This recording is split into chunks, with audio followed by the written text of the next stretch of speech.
Family card শুধু একটি card না, এই ফ্যামিলি কার্ডটি হচ্ছে একটি পরিবারের জন্য অনেক বড় একটি সহায়তা। তো বন্ধুরা, আজকে আমি আপনাদেরকে জানাবো এই ফ্যামিলি কার্ডের মাধ্যমে একটি পরিবার কি কি সুবিধা পাবে, কি ধরনের আর্থিক সহায়তা পাবে।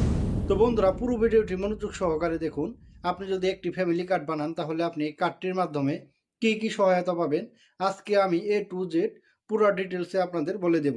তো বন্ধুরা, বেশি আলোচনা না করে মূল আলোচনায় যাব। তবে তার আগে আজকের আমার এই ভিডিওটি দেখার পর যদি আপনাদের মনে হয় আপনাদের উপকারে এসেছে, যদি আপনাদের ভালো লাগে, তাহলে অবশ্যই আমার চ্যানেলটি সাবস্ক্রাইব করে দেবেন এবং এই ভিডিওটিতে একটি লাইক এবং একটি শেয়ার করে দেবেন। তাহলে চলুন বন্ধুরা, শুরু করি। তো বন্ধুরা, একটি ফ্যামিলি কার্ডের মাধ্যমে আপনি যে সুবিধাগুলি পাবেন এর মধ্যে প্রথম বা 1 নাম্বার সুবিধাটি হচ্ছে প্রতি মাসে 2500 বা 2500 করে টাকা পাবেন, আর্থিক প্রণোদনা পাবেন। একটি ফ্যামিলি কার্ডের মাধ্যমে একটি পরিবার বা আপনি সরকারের থেকে 2500 টাকা প্রণোদনা পাবেন এবং কি এই টাকাটি আপনার কারো মাধ্যমে নিয়ে আসতে হবে না। এই টাকাটি গভর্নমেন্টের মাধ্যমে সরাসরি আপনার হাতে পৌঁছে যাবে, যেন আপনার এই টাকাটি আপনি সন্তানদের পড়াশোনা বা সন্তানদের চিকিৎসা ক্ষেত্রেও খরচ করতে পারেন।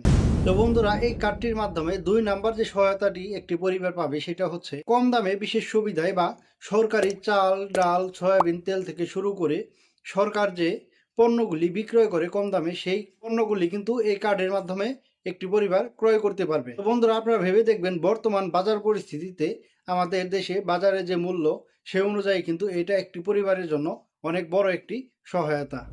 এবং 3 নাম্বারে যে সহায়তাটির কথা আমি বলবো সেটা কিন্তু একটি ফ্যামিলির জন্য বা একটি নাগরিকের জন্য খুবই খুবই গুরুত্বপূর্ণ। কারণ 3 নাম্বার সুবিধাটি হচ্ছে শুধুমাত্র নারীদের জন্য।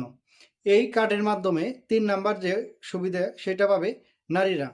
কারণ এই কার্ডের মাধ্যমে তাদের ক্ষমতায়ন বৃদ্ধি পাবে। কারণ এই কার্ডটি কিন্তু নারীদের ক্ষেত্রে বেশি গ্রহণযোগ্যতা পাবে। যখনই একটি নারী প্রতি মাসে 2 থেকে 2500 টাকা পাবে সরকার থেকে, তখন কিন্তু একটি পরিবারে সেই নারীর ক্ষমতায়ন অনেক বৃদ্ধি পাবে বা অনেক মূল্যায়ন বেড়ে যাবে।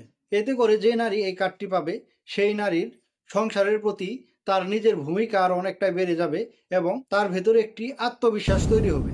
এইভাবে শুধু এই ফ্যামিলি কার্ড একটি কার্ড নয় বন্ধুরা, বিভিন্নভাবে কিন্তু একটি পরিবারের উপর সহায়তা করবে। তো বন্ধুরা, আপনাদের কি মনে হয় এই সুবিধাগুলি কি আমাদের জন্য পজিটিভ না নেগেটিভ? এই সুবিধা কি আমাদের সমাজের জন্য ভালো কিছু করবে না খারাপ কিছু করবে? অবশ্যই আপনার মন্তব্য আমার এই ভিডিওর কমেন্ট বক্সে জানাবেন। আপনাদের মন্তব্য অনুযায়ী পরবর্তীতে আমি আরো একটি ভিডিও আপলোড করব।